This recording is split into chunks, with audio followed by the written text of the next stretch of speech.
Hey everyone, and welcome back. This is another episode of Garden of Good and Evil, a Let's Play with MA-Ermor, and I am Lucid.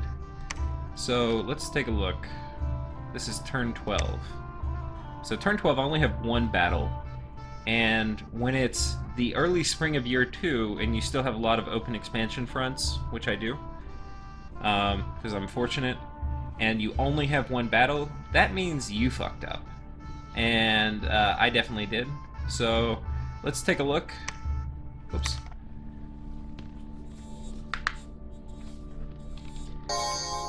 So this is actually my original expansion army, and that just shows you how good this original army was, or how good your troops are.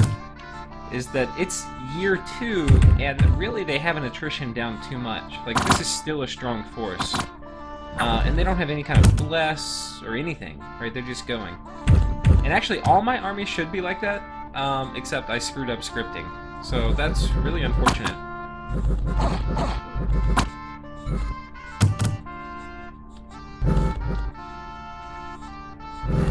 And you can see that worked pretty well. We killed the heavy cav. Now we're going to kill the militia, and there's the HP route. Probably this turn. Yep. Okay, there they go. Okay, that was an easy battle. For events, I get nature gems, and then 100 unrest and a lot of population gone and some gold. That's a really bad event. Yeah.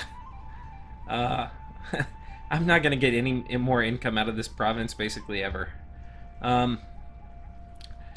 Okay, so let's look at what I'm doing this turn. I've got another small force which I'm pulling out. My thought is that, hey, I burnt the fire gems on this throne. I should be able to take it easy now. So we'll see how that goes for me. Well, I'll just go ahead and tell you it didn't go very well. I don't have enough gems to summon anyone, or anyone good, so I'm just researching this turn. We haven't talked about research. I'm going after enchantment, the idea of getting resist magic and then astral shield, which will make my Dusk Elders thuggable. It also gives me access to Revive King, and which is a very, very cheap and underwater summon, or underwater capable commander. It also gives me Twiceborn, which could be situationally useful, though I probably won't ever use it. And Behemoth, which is pretty good. Create Revenant. This is, I think, your best researcher if you take magic scales, which is probably what you would want to do if you didn't do a quad bless. So it's reasonable to go down this path. What I think I actually need to do to get more research, since I'm going to have so few researchers, is to go down construction first a little bit, at least to level 2 to get outquills. And hopefully I find some air sites, because I've got this dude is an air mage, so he might find some. So we'll see. There's the good thing about MA-Ermor is most of the spells you need, you have at level 0 in Conjuration. The one unit I haven't talked about, speaking of this, is the Wailing Lady. 15 gems for one of these guys. She has a 1 AoE effect that can just totally kill one square, so it's really good versus thugs or SCs. But it's 15 gems for one, and you've got other ways of dealing with those guys that aren't as one-dimensional. They are sacred, so they do jive with this strategy, but they take a fair amount of research, and they're super uncost-effective at 1 for 15. Great Lamentation down here, though, you can see they're far more cost-effective. Right, 14 for 66. That's a big deal. So yeah, that's pretty good. That's what, like, fewer than 6 gems per, so it's at least twice as cost-effective, probably almost 3 times as cost-effective, and you use fewer mage turns. So this is a good deal, but everything else is kind of crap. So yeah, you know, pick your research well, but you're probably not going to go deep on any tree. Like, it would be great if you could get down this tree to 8 and get Well of Misery and Lictorian Legion, but how are you going to do it? There's just no real strong way. So, okay, here we go. What else is going on? This fort is 1 turn from popping up. That'll be good. Now I'll be able to pull units from 2 forts into here. This fort is getting closer, 2 months. Ideally, I want to take this. I want to put a fort here first, even though I have this great site here. Really, I'd like a fort here first. I may not. Because this is going to likely have indie priests, so I can build a temple and also get priests from it. I'm not going to build any naked temples without forts. So, like this province, I would love to build a temple and put a priest on it, but it's going to do 2 things. One is it's going to expand my dominion out, where I don't want to, because it's going to kill all my income. And second, as soon as somebody takes it, which is highly likely since I'm going to be at war with the entire world, I'm going to lose it. So gold, all the gold you get is basically going to be in the early game. So spend it wisely. Don't do things like naked temples. And don't build forts you can't defend. So we will see. We will definitely see. Here, this guy's reanimating ghouls. I could attack. I probably should attack, right? So looking at this, single Avatari Chieftain. What do you think that guy's doing? Oh, maybe he's building a fort. Probably should have attacked him. But we'll see. They may reinforce it this coming turn, which is what I would do if I were him. And this is a kind of weak force. He might be able to take it. I really probably should have rolled the dice here. But we'll see. I mean, it's not like we're going to be at peace. I think Agartha is going to piece me until they have Earthquake up, and then I'm going to get some nasty army. Okay, so that's the end of turn... Oh, here's the other thing. I do have another Archbishop up. He's casting Reanimate Lictor. I'm not putting him to use yet because I don't really have enough Sacreds. Probably after 1 more turn I'll have enough Lictors. I'm probably going to roll out an Arch-Lictor next turn. We'll see, though. Okay, here we go. 13. Turn 13. Here we go. Message from Bandar Log. We monkeys of Bandar Log like dancing, but we feel some subtext is missing. I had told them that they should come dance with us in like the rapture of death or something like that, some kind of morbid message, and of course he replies back very cheerily. So here we go. This is an easy battle versus Independence. I already kind of showed us the outcome, so there's no surprise. So I'll put it in fast forward. Okay, they routed. Here we see the beauty of javelins. And now they route. And an HP route. Okay. Here's the next one. This is this province I really need. Okay, we've got our Unholy Blessing, so everybody's blessed. That's the nice thing about having H3s is you don't have to worry about your scripting quite so much. Here we go. They just got totally wrecked. Totally wrecked. We had an unexpected event. Lost some population, gained a death. Who cares? Look at this, though.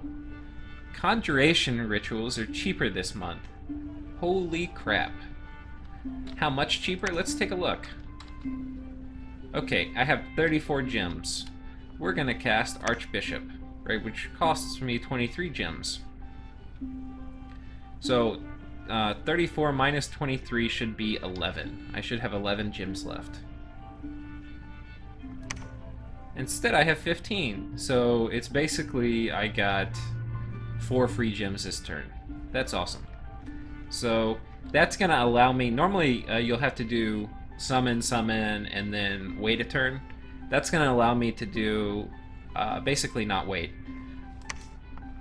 Now, I was considering... I saw this Agarthan army, and it's aquatic, right? You can see they have the Shard Guards, and then they have these Ancient Ones. And what you can know from this is that he's probably not looking to invade me. he's probably looking to go up here, because you can also see it's led by an Oracle of the Ancients. So he's probably trying to get a foothold in the water. I do move some troops, as you can see, closer here. I'm moving...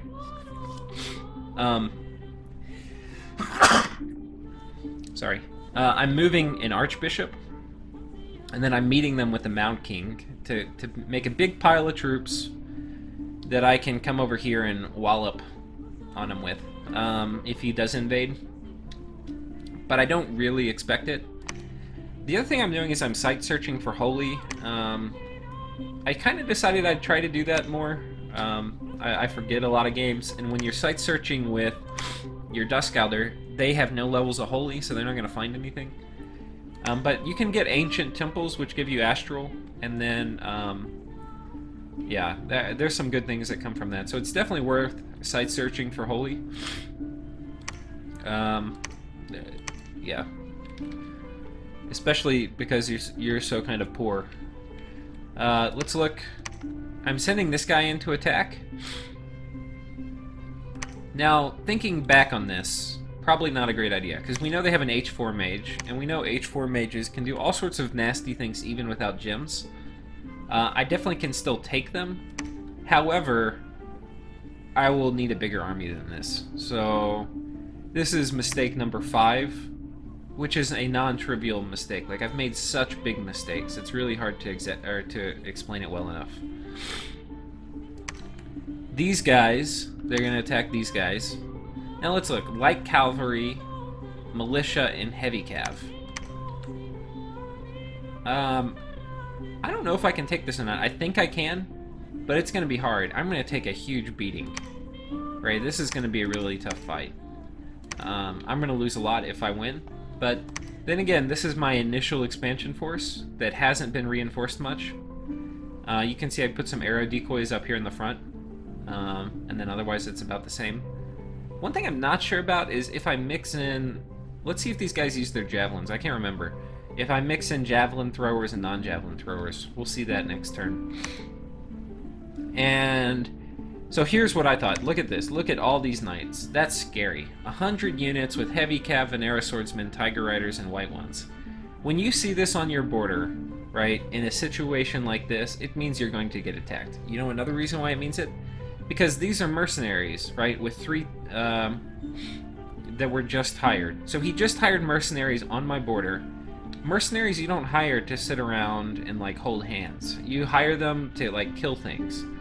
And, like, I am so sure at this point he's going to attack me. What I decide is this army is not strong enough to defend. So what I'm going to do instead is take one of these 2 provinces. So that is my logic there. So basically, I'm assuming that Bandar Log is going to attack me, and I'm going to do a preemptive strike. I've got Revive Archbishop going. This battle, which was successful, it was super easy. We're going to go ahead and take this province. This commander's ready to build a fort. I started building a fort here. Ideally, if you look at it, this is the first turn, you know, stop, right?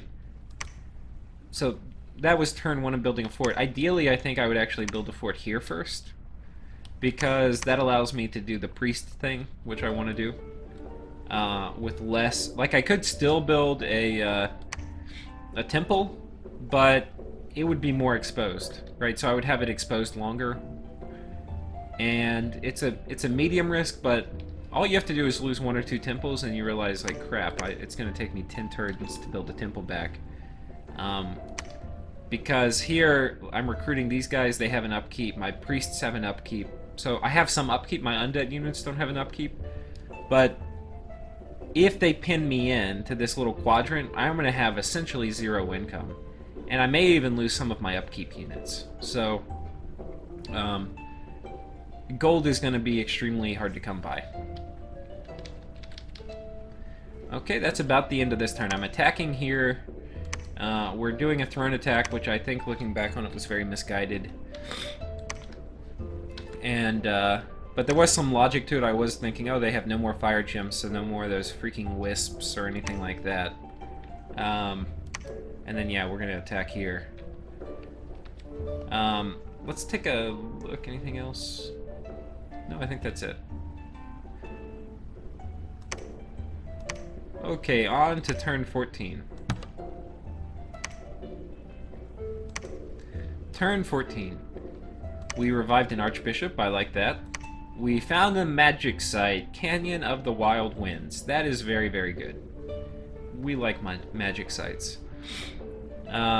Okay, so we have a battle here. Let's take a look. Okay, so this is the throne battle, and if you saw from me flashing it up, I just got absolutely wrecked. Absolutely wrecked. So let's take a look. This guy, right, he's F4. That hurts. These guys, they don't have much. W2 with some gems, okay.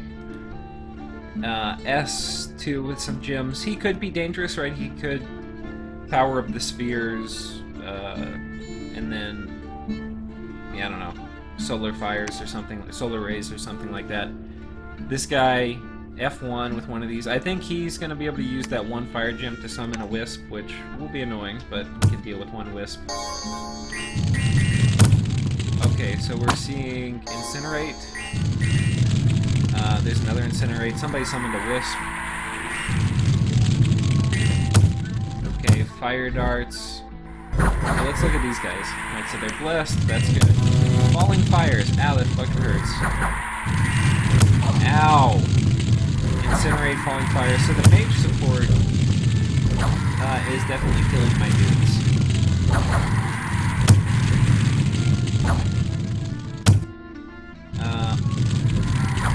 There's the wisp. Probably gonna get killed. No, I'm dodge both.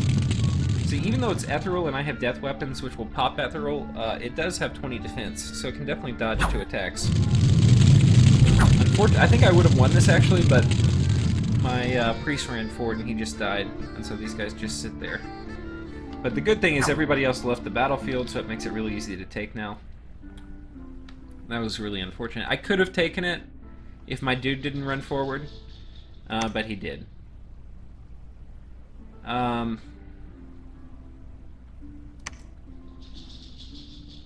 actually, I'll say, these guys don't run forward very often, because they have all these undead spells they can target, so if you have enough people guarding them, normally they'll sit back there and buff them for a good long while. Now, that battle did go on a long time, but I don't know. So, this is not good. This is not... As MA-Ermor, you should not be losing expansion parties like this. I mean, it's okay, I guess, to a throne once, if you were wrong, but I should have brought a bigger army in. Okay, here we go, next battle. So this was an easy expansion. I'll probably just clip through this, right? I'm bringing a lot of knights. They have just trash indies. Right? Absolute butchery. Okay, the next one is right here. So this is the one that I think is going to be hard. Right, we've got heavy cav. They're going to mine lance soakers. Right? Okay, that'll probably rout the heavy cav. So that's really good.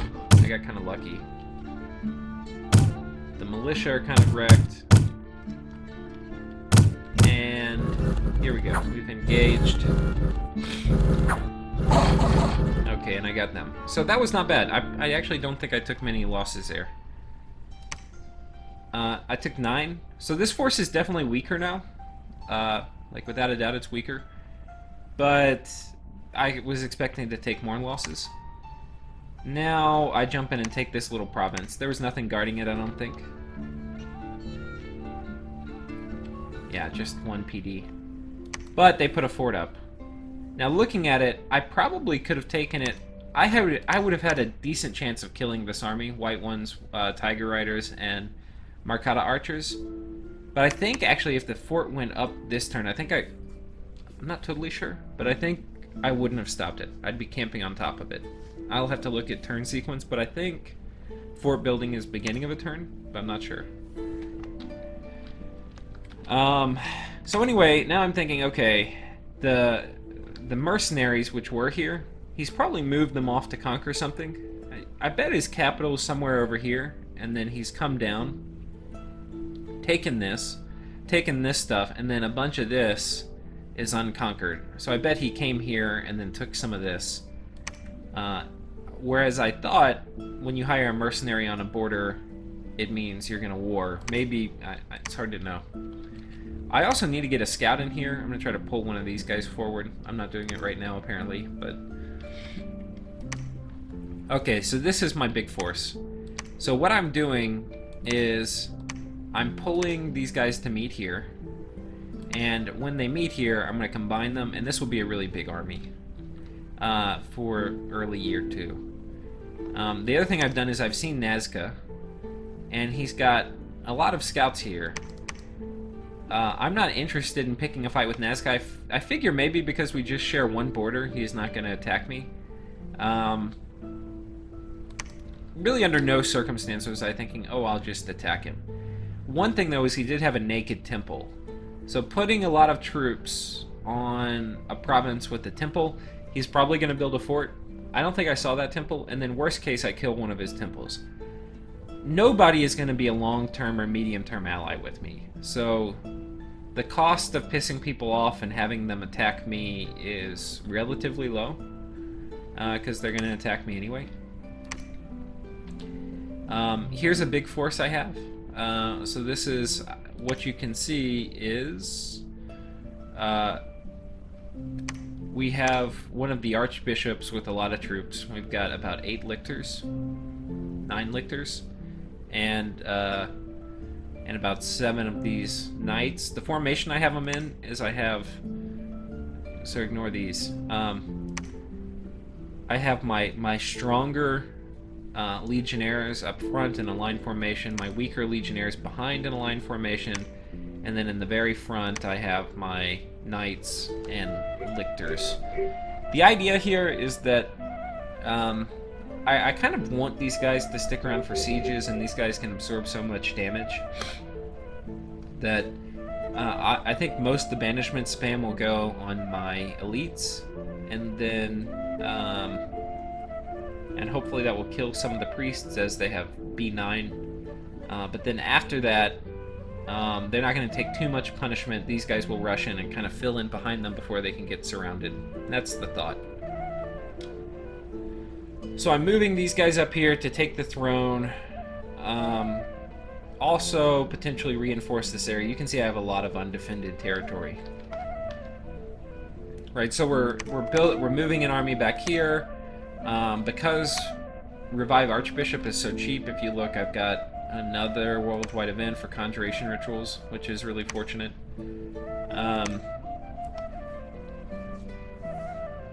Because we have that, I'm going to be able to cast Archbishop again, and probably again next turn, which normally you can't cast it back-to-back so many times. We're reviving lictors here, so yep, that's the end of this turn. We'll do, I think that's the end of this episode, actually. So I'll catch you guys next time, and thank you for watching.